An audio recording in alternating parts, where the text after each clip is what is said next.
할렐루야. 오늘은 우리에게 주신 말씀이 마태복음 9장 35절로 38절에 있는 말씀을 가지고 쿠바로 향하는 사랑의 발걸음이라고 하는 제목으로 함께 은혜를 나누겠습니다. 우리 교회에서 또 우리 기독교에서 늘 이야기하고 있는 것이 뭐냐면 예수님에 대한 이야기를 하고 있고 하나님에 대한 사랑을 늘 얘기를 합니다. 예수님께서 이 세상에 오신 이유가 모든 온 인류를 죄에서 구원하셔서 모든 죄를 용서해 주시고 우리를 구원하셔서 하나님의 자녀요 하나님의 백성으로 삼으시고 천국 백성이 되도록 하기 위해서 예수님께서 이 세상에 오신 것이지요. 우리 교회에서는, 우리 기독교에서는 이것을 늘 강조를 합니다. 예수님께서 이 세상에 오셨다가 마지막 그 순간에 하늘로 승천하시기 직전에 제자들에게 말씀하시고 모든 사람들에게 명령하신 것이 뭐냐면 복음을 전하고 증거하라는 것입니다. 왜냐하면 복음을 전했을 때에 그들이 그 복음을 받아들이면 하나님의 자녀가 되는 것이고 예수 그리스도를 믿는 자들이 되는 것이고 그들이 천국 백성이 되기 때문에 그렇습니다. 그래서 천국의 삶을 살아갈 수 있는 것이고 죽음 이후에는 하늘나라에 가서 우리가 천국에서 주님과 함께 영원토록 살게 되는 것이죠. 그래서 우리는 예수님께서 명령하신 그 명령을 준행하고 순종해야 될 의무와 책임이 우리 모든 성도들에게는 있는 것입니다. 이러한 하나님의 일, 주의 일을 하는 것을 우리가 선교라고 얘기를 합니다. 복음을 전하는 것, 이 모든 것들이 선교에 해당되는 것이죠. 오늘 말씀은 예수님께서 선교라고 하는 것을 통해서 또 복음을 전하는 것을 통해서 교회의 사명이 무엇인지 우리에게 말씀을 해주고 계십니다.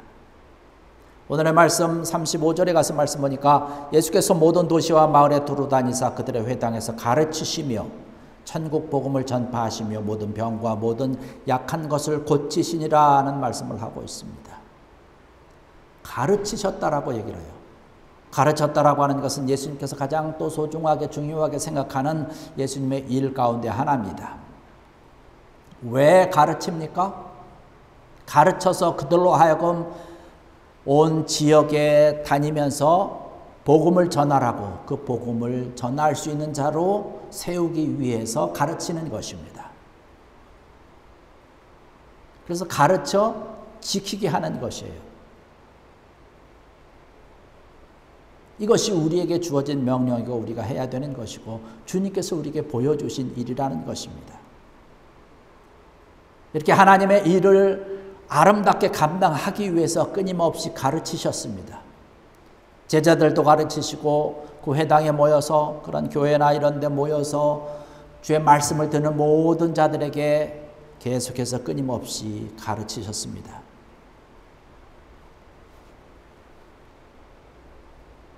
우리가 함께 이 시간 예배드리는 것도 함께 이 말씀을 나누는 것도 주님께서 말씀하신 이러한 것을 가르치는 것이에요.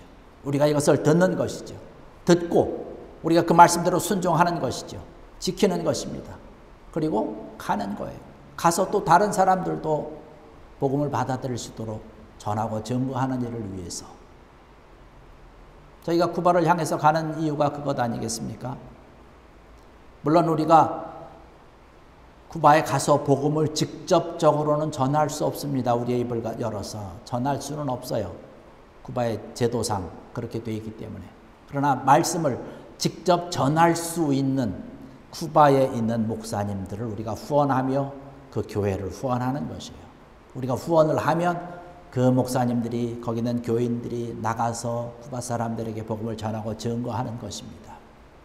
그 일을 위해서 우리가 가는 것이죠. 예수님께서 하셨던 사역이 바로 이것입니다. 전파하셨다라고 얘기를 하고 있지 않습니까? 많은 사람들에게 공공연하게 펼쳐져 있는 그런 모든 장소 어느 곳에서든지 주의 말씀을 전했습니다. 왜냐하면 그들이 아직 죄에 빠져서 하나님의 사랑을 알지 못하고 죄의 노예와 같이 살아가고 있기 때문에 복음을 전하고 증거해서 전파해서 그들이 빨리 그 죄에서 탈출하고 하나님의 백성으로 아름답고 사랑이 넘치는 희망의 삶을 살아가도록 하기 위해서 늘 전파하셨던 것이죠. 예수님께서 오신 목적이 바로 그거니까요. 여기 말씀에도 보니까 뭐라고 말씀을 하고 있냐면 모든 병과 약한 것을 고치셨다라고 말씀을 하고 있습니다. 그래서 예수님의 그 우리가 복음서를 바라보면 많이 나오는 것 가운데 하나가 병자들을 고치는 거예요. 그들이 가지고 있던 그런 모든 죄에 대해서 죄를 용서해 주신 것을 볼 수 있습니다. 늘 병을 고치고 그들의 마음과 심령과 이러한 모든 것을 고치시면서 그 중심에는 항상 뭐가 있냐면 복음을 전하고 증거하는 것이고 이제 말씀대로 순종하라는 것이에요. 말씀을 잘 믿으라는 것입니다. 죄가 용서받았다라고 하는 말씀을 하고 있습니다. 우리 믿는 사람들이 늘 우리 마음속에 갖고 있어야 되는 것이 그것입니다. 어떻게 하면 내가 많은 사람들을 만나서 복음을 전하고 증거할 수 있을까? 우리 생각, 우리 마음속에 그런 계획이 있어야 되는 것이죠. 누구를 만나든지 사람과 만나서 대화를 하고 즐거운 시간, 유쾌한 시간을 가지면서도 우리 믿는 사람들의 마음속에는 어떻게 하면 이 분에게 복음을 전할 수 있을까? 그래서 예수 그리스도를 믿게 할 수 있을까? 그 생각을 가지고 하는 것입니다. 이러한 생각과 마음을 가지고 있으면 우리가 더욱더 친절하게 할 수 있고 더욱더 사랑의 마음을 가지고 따라갈 수 있는 것이죠. 예수님께서 이러한 마음을 가지신 데는요, 오늘 36절의 말씀 보니까 예수님이 이러한 마음을 갖고 계십니다. 무리를 보시고 불쌍히 여기시니 이는 그들이 목자 없는 양과 같이 고생하며 기진함이라 이렇게 말씀을 하고 있어요. 고생하고 있는 그런 무리들의 모습을 보고 기진한 그 백성들의 모습을 볼 때에 예수님께서 그들을 그냥 못 본 척하고 지나칠 수 없다는 것이에요. 꼭 그들을 바라보면서 어떠한 모습이었냐면 양의 무리가 있는데 목자가 없는 것이에요. 양은 반드시 목자가 있어야 됩니다. 양은 스스로 자기의 앞길을, 자기의 먹는 것, 또 뭐 그런 많은 맹수들을 피하는 방법, 보호받는 것, 이런 것을 스스로 할 수 없는 것이 양입니다. 누군가가 인도해 주어야 되고 보호해 주어야 되는 것이에요. 그런데 예수님께서 많은 무리를 바라보니까 목자 없는 양과 같이 너무나 피곤한 삶을 살고 있다는 것이에요. 그걸 보니까 불쌍히 여기는 마음이 간 것이죠. 그들을 보니까 원어적인 의미로 보면은요, 불쌍히 여기셨다는 것은 마음이 괴로웠다는 것이에요. 그를 보니까 마음이 괴로운 것이에요. 그 죄 가운데서 좀 벗어나면 저들이 기쁘게 살아갈 수 있을 텐데 하나님께서 우리를 사랑하시기 때문에 우리가 모든 죄 가운데서 허덕이는 그 삶을 바라보면서 괴로운 마음을 가지고 그 모든 것을 해결해 주시기 위해서 하나님의 사랑의 마음을 가지고 예수님께서 이 세상에 오셔서 복음을 전하고 증거함으로 저와 여러분들이 예수 그리스도를 믿고 모든 죄에서 해방을 받고 용서를 받고 하나님의 자녀가 된 줄로 믿습니다. 하나님의 사랑의 결과가 오늘 이 시간 저와 여러분들이 이 시간 이 자리에 앉아서 예배드리고 있는 것이에요.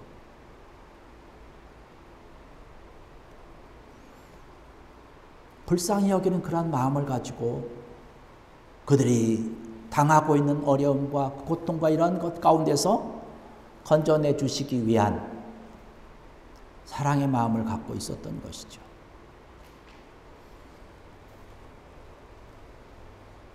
이스라엘 백성들을 바라보니까 아까도 말씀드렸지만 목자 없는 양과 같다라고 얘기를 합니다. 물론 그들을 인도하는 목자가 있기는 있습니다. 바리새인들, 사두개인들, 제사장들 그러한 자들이 있었지만 진정으로 불쌍히 여기는 마음도 없었고 그들을 사랑하는 마음도 없었습니다.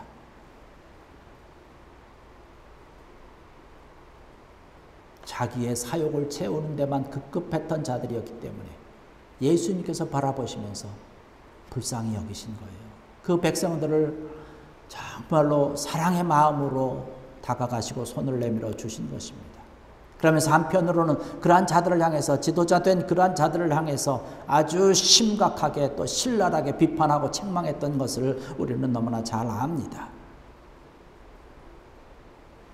그런 종교 지도자들이 정말로 사랑의 마음을 가지고 다가가지 못한 것을 볼 수가 있지요. 어느 시대든지 정말로 진정한 지도자가 필요하지 않습니까?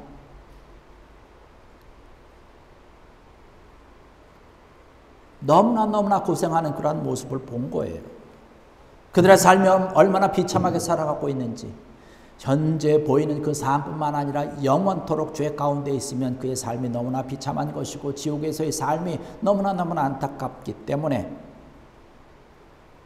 예수님께서는 그들을 향해서 복음을 전하고 증거한 것이, 이제는 그곳에서 돌아오라는 것이에요.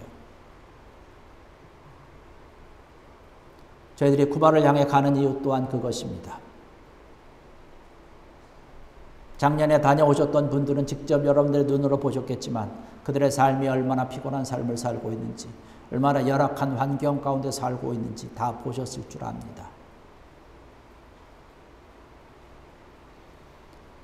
예수 그리스도를 믿는 사람들과 믿지 않는 사람들과의 차이가 분명하게 있습니다. 그 열악한 환경 가운데 똑같이 처해 있는 그 환경이지만 예수 그리스도를 믿지 아니하고 복음을 모르는 자들의 삶은 너무나 비참해요. 그런데 똑같은 환경과 똑같은 여건 가운데, 열악한 환경 가운데 살아가고 있지만 믿는 사람들의 모습은 다릅니다. 그 가운데서도 주님을 의지하면서 주님께서 나와 함께 하신다라고 하는 소망을 가지고 열심히 찬양하고 예배하고 다른 사람들을 위하고 다른 사람을 사랑하며 자기도 없지만 함께 나누려고 하는 것이에요.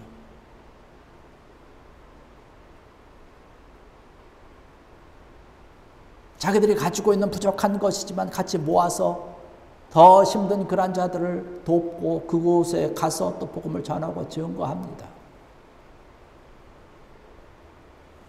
거기 있는 목사님들의 기도의 제목들을 함께 나눌 때에 많이 들으셨지요. 저희 교회가 가지고 있는 비전은 이런 겁니다 하면서 어떻게 해서든지 교회를 중심으로 한 주변에 교회를 어떻게 하면 더 세울 것이냐, 선교사를 어떻게 하면 더 파송할 것이냐라고 하는 것에 초점을 맞추고 그 일을 위해서 힘쓰고 애쓰고 가르치고 배우고 하고 있는 것이에요. 어떤 교회는 정말로 열악한데 2명의 선교사를 파송했고 3명의 선교사를 파송했고 앞으로 2교회 더 세우고 3교회를 더 세우고 이러한 계획을 가지고 있는 것입니다. 왜냐하면 예수님을 알지 못하는 자들이 목자 없는 양과 같이 그들의 삶이 너무나 어렵고 힘든 그런 삶, 정말로 괴롭다라고 하는 것을 너무나 알고 있기 때문에 그런 것이에요. 예수 믿는 사람들이 서로 간증을 하면서 이야기하는 것은 뭐냐면 하나님의 은혜가, 하나님의 인도하심이 나에게 충만하고 이것으로 나는 만족한다라고 하는 말씀을 하고 있습니다.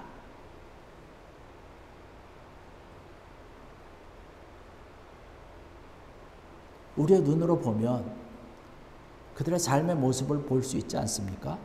대화 나누지 않아도 그냥 모습을 보면 알 수 있어요. 저들의 삶이 얼마나 힘들고 괴로운지. 밖에 나타난 그런 모습만 바라보면. 그런데 그들의 간증은 다릅니다. 확신이 있고 웃음이 있고 즐거움이 있고 믿음이 있고 소망이 있어요. 하나님께서 나에게 주신 은혜가 너무나 나에게 만족하다는 거예요. 이러한 간증과 이러한 만족이, 이러한 기쁨이, 확신이 어디에서 나왔을까요? 복음이 들어가니까 그런 것입니다. 말씀이 들어가니까 이렇게 바뀌어지고 변화되는 것이에요. 감사하게도 여러분들이 지금 그 일을 감당을 하고 있는 것입니다. 할렐루야. 이 일을 위해서 우리를 그곳에 보내는 것이에요. 그래서 가는 것이지요. 여기 말씀 보니까 37절 38절에 이렇게 말씀을 하고 있습니다. 이에 제자들에게 이르시되 추수할 것은 많되 일꾼이 적으니 그러므로 추수하는 주인에게 청하여 추수할 일꾼들을 보내어 주소서 하라 하시니라. 주님이 바라보니까요, 예수님이 바라보니까 추수할 것이 너무나 많아요. 말씀을 전하고 복음을 증거하고 그 말씀을 들어야 되는 그러한 정말로 목자 없는 양과 같이 이리저리 방황하는 그러한 자들이, 그러한 영혼들이 너무나 많은데 그들에게 가서 복음을 전하고 증거해야 되는데 이러한 모든 것을 바라볼 때 추수라고 하는 일꾼, 주님께서 말씀을 했어요. 추수할 것들은 너무나 많은데 그것을 할 수 있는 일꾼이 없다는 것이에요.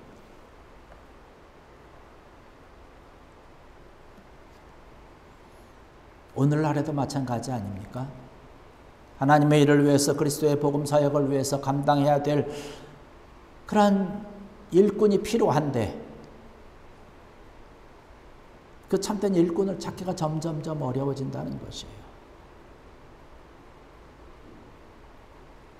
저와 여러분들이 주님의 일꾼인 줄 믿습니다. 여러분들이 큰 일을 감당하고 일꾼으로서의 역할을 너무나 잘 감당을 하고 계신 것 정말로 감사를 드립니다.